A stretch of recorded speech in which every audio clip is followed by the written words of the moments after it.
तो वो जिसको कहते हैं कि सरकारी मुलाजिम जब एक बार काम करना शुरू करता है तो जब मुलाकातें भी होती हैं तो भी काम की शक्ल में ही उसका रुख निकल आता है। तो खैर, लेकिन वो जीवन का हिस्सा बन जाता है। और आज किश्तवाड़ आने का मौका मिला, स्वच्छ सर्वेक्षण चल रहा है, तो एक बहाना ही था कि इसी बहाने किश्तवाड़ आ जाऊं, क्योंकि 2 हफ्ते पहले भी आना था लेकिन तबीयत बीच में डाउन हुई तो नहीं आ पाया। और आप सबके बीच में जो कमिटमेंट था कि कुछ महीनों के अंदर एक बार फिर विजिट करनी है, यहाँ पे आप सबसे मुलाकातें करनी है। नौकरी तो चलती रहती है, अपनी जगह है, लेकिन जो रिश्ते बनते हैं वो लाइफ लॉन्ग चलते हैं। और किश्तवाड़ के साथ मेरा रिश्ता बना है तो इसको भी मैं लाइफ लॉन्ग चलाना चाहूँगा। मिशन डायरेक्टर एसबीएम का चार्ज भी अभी मेरे पास है, जम्मू म्यूनिसिपल कॉरपोरेशन के कमिश्नर के अलावा। उसके अंदर जैसे आपने कई सारी बातें बताई कि यहाँ पे अच्छे टॉयलेट्स नहीं है, तो 5 स्टार क्वालिटी के टॉयलेट्स अब प्राइवेट लोग आके बनाएंगे और उसको अगले 10 साल चलाएंगे भी। जो सबसे मेन प्रॉब्लम आती है कि टॉयलेट बन जाते हैं और चलते नहीं है। उसके लिए अलॉटमेंट भी हो चुके हैं, आपने बस काम शुरू करवाना है। आप लोगों ने स्लॉटर हाउस की बात की, मुझे लगता है अगर जमीन आइडेंटिफाइड है तो इसको इमीडिएटली इस साल के बजट में देना चाहिए, क्योंकि सरकार हर बार प्रपोजल मांगती है, जमीन नहीं होने की वजह से पैसा वेस्ट हो जाता है। तीसरा, आप लोगों ने बताया कि जैसे सीवेज ट्रीटमेंट, यहाँ पे सारा सीवेज जो है, नालियों की जितनी भी गंदगी है सारा नदी में जाता है।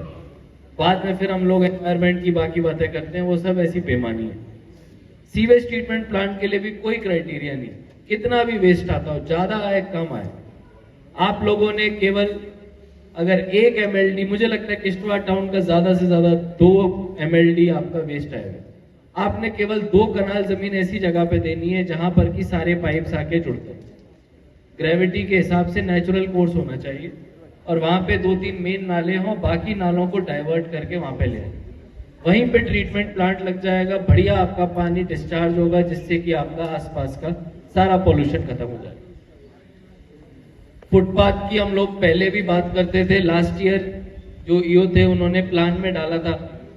एक बार आप लोग भी फॉलो अप करिए कि एंड टू एंड फुटपाथ होता है जिसमें बीच बीच में ड्रेन क्लीनिंग का प्रोविजन भी होता है। और अब आप लोगों को मशीनें दी जा रही हैं, उसका मेन मकसद ही ये है कि हम लोग फुटपाथ के साथ मशीनों के थ्रू क्लीनिंग करें, कोई मैनुअल स्कैवेंजिंग ना करें, और वो बहुत आराम से किया जा सके। आप जब ग्राउंड पे कुछ करने जाएं तो वो अच्छा दिखे। उसके साथ से मेरी रिक्वेस्ट है कि भाई कन्वर्जेंस में अपना जो इंदिरा नगर वाला MRF है उसको जरूर दिखाएं। वेस्ट आपको अच्छा दिखाना है। स्वच्छ सर्वेक्षण आ रहा है पूरे शहर के लिए, मुझे लगता है एक तरह का मौका होता है कि हम लोग फिर से इस बात को समझें कि टूरिज्म हो, कोई भी चीज हो, वो तब तक फेल है जब तक आपका शहर गंदा है। तो अगर हम लोग गंदगी को नहीं साफ कर पाएंगे तो फिर हम बाकी hotel, tourist guide, tour operator वगैरह कैसे बनाएंगे? तो कहीं ना कहीं ऐसे मौके मिलते हैं, इन मौकों का फायदा उठाना चाहिए और सभी लोगों ने स्वच्छ सर्वेक्षण में बढ़ चढ़ के भाग लेना चाहिए। ज्यादा फॉर्मल बातें नहीं करूंगा, आज लोगों से मिलना है तो बैठ के उनके साथ बातें करनी है, चाय पीनी है, खाना खाना है। और आप सब ने इतना प्यार दिया, इतना आदर सम्मान दिया, उस सब के लिए आपका बहुत बहुत शुक्रिया। और उम्मीद है कि जम्मू में, क्योंकि 1 लाख से ज़्यादा किश्तवाड़ी पर रहते हैं, तो आपके एरिया जानीपुर, रूपनगर और सारी जगहों पे भी अभी हम लोग दौरा करने वाले हैं।